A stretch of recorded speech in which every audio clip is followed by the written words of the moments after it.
everyone, this is Carly Cottrell. You may recognize me from the internet, and today we are in Van Meter, Iowa to discuss the Van Meter Visitor. Van Meter is about 15 or 20 minutes outside of Des Moines, Iowa. It's a very small, very classically middle America town.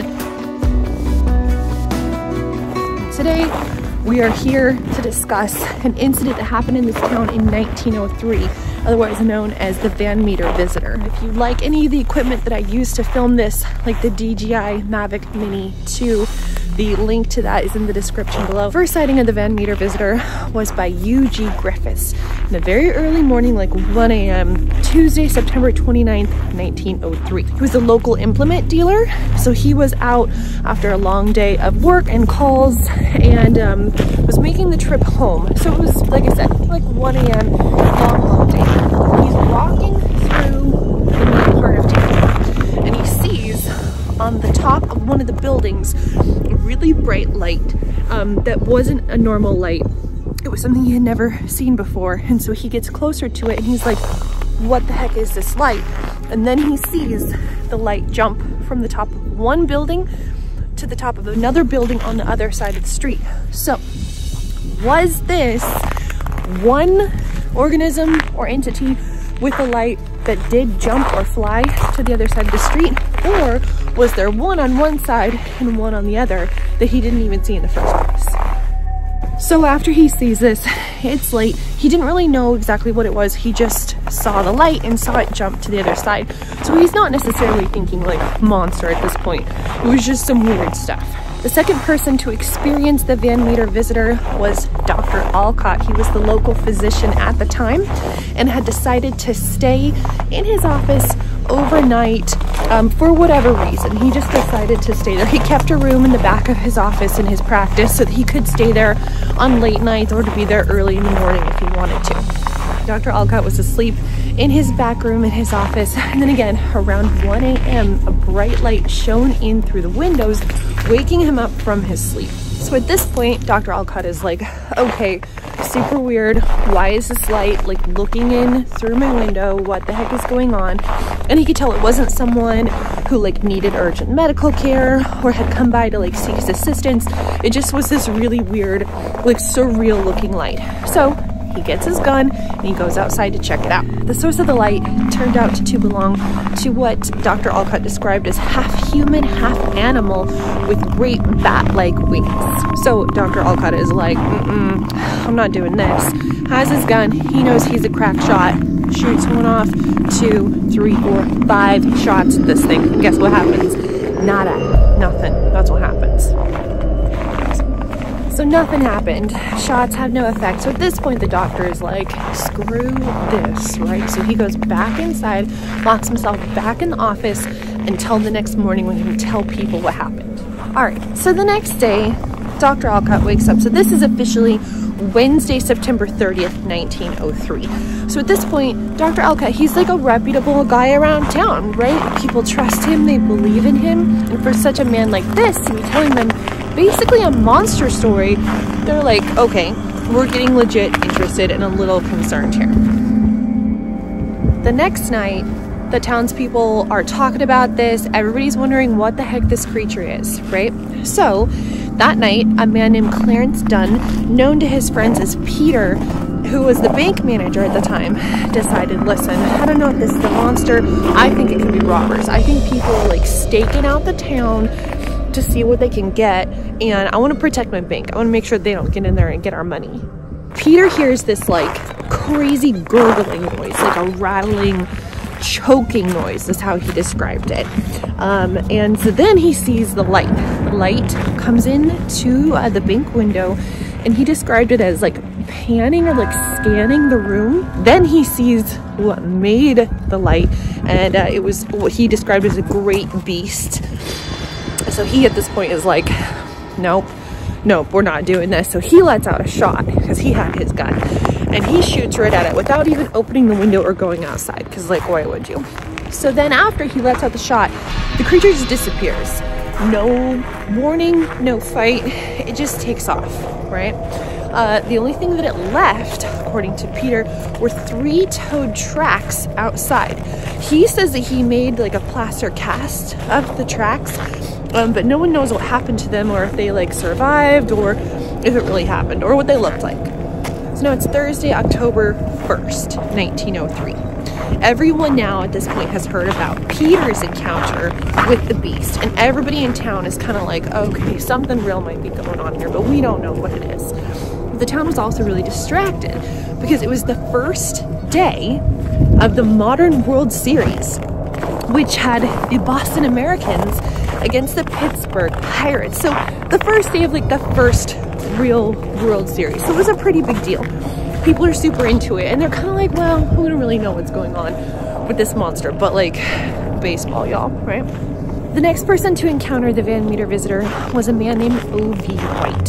So he's asleep that night, and then he again, another person, hears the rasping, rattling sound that came from the creature and then saw the light. So he's like, I know what's going on here, like you don't even have to tell me. So he grabs his gun and goes outside. And what he sees is one of the creatures on top of a telephone pole. So he sees it on top of the telephone pole, and he's like, oh, come on, right? So creature comes down. He's also known around town as like a good shot. So he fires off the creature like a one shot, like for sure hit, right? Nothing happens. But then the creature lets out this crazy odor that Mr. White said like knocked him out, like literally and figuratively. He said that it was so bad that he got like confused and disoriented and then doesn't remember anything else from that night.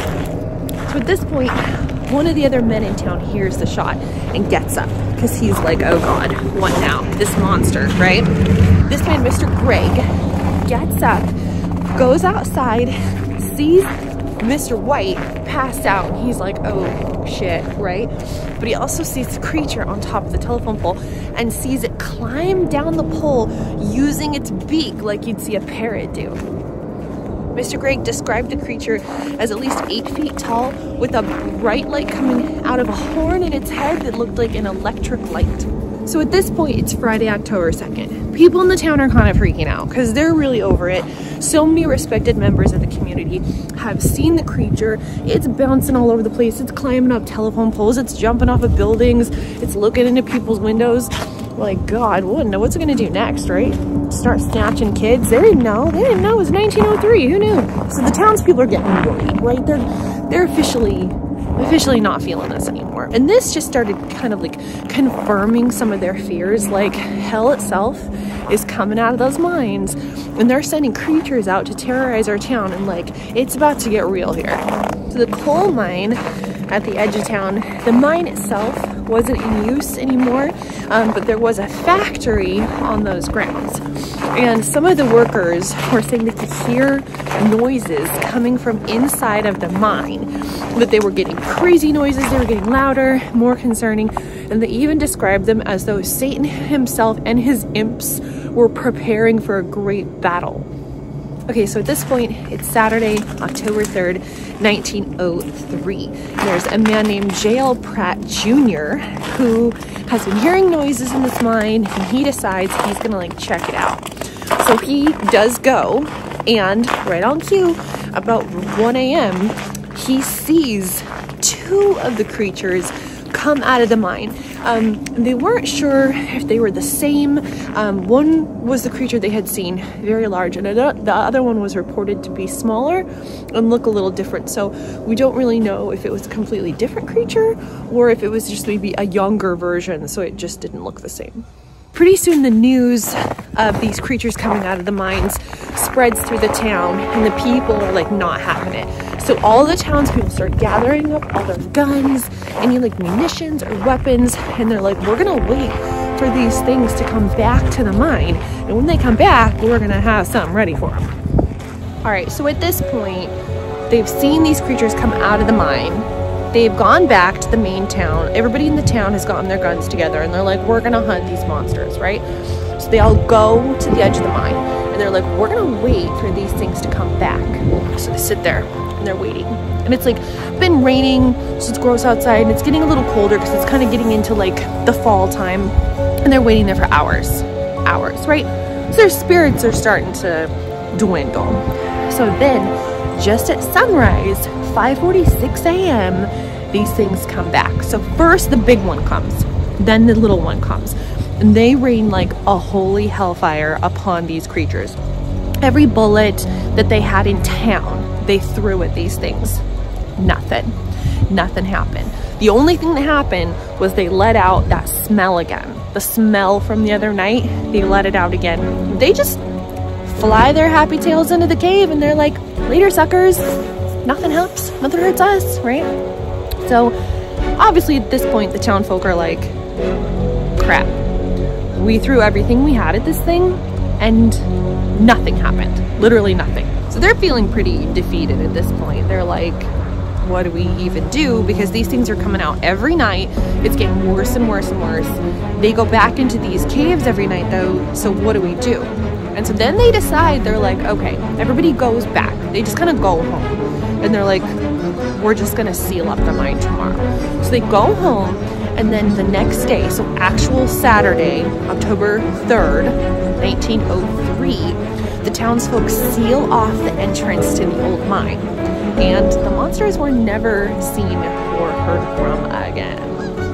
Okay, so now, what do we think this creature was? Because there's a lot of different explanations. So, was it a big old town hoax? I don't think so. Like, these people had no reason to do that, and they wanted it gone. They didn't want to be dealing with it anymore. They wanted no part of it. And it's like a weird thing. It's not like today, where you could get like, you know, go viral for your monster story. It just wasn't how it was. So, was it a hoax, or was it like a mass hysteria? Did they all like miscount this, and they all kind of fed off of each other's stories, and then like somehow all kind of said the same thing? Like, were they all just mistaken? Who knows? So then the next theory is maybe it was a cryptid creature. So it was a as yet unknown or unidentified creature. Maybe it lived in the mine, and sometime during the mining it came out. We don't really know. Or was it not an unknown creature, but a known creature? So now this could go a couple different ways too.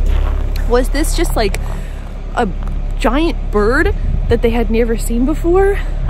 Or was it a surviving ancient animal? Was it something like a pterodactyl or something from like prehistoric times? There's also theories that this could have been an interdimensional being, because the light on the head is the thing that's weird, right? And the flying, so they're like, is it from another dimension? Could it have been like a space creature? Could it have come down in a UFO? They don't really know. So that's one of the theories too, is that it was like an interdimensional creature, and that's why it had the light. We just don't know. Regardless of what it was or wasn't, the people of Van Meter still celebrate this monster today with the Van Meter Visitor Festival every September in town.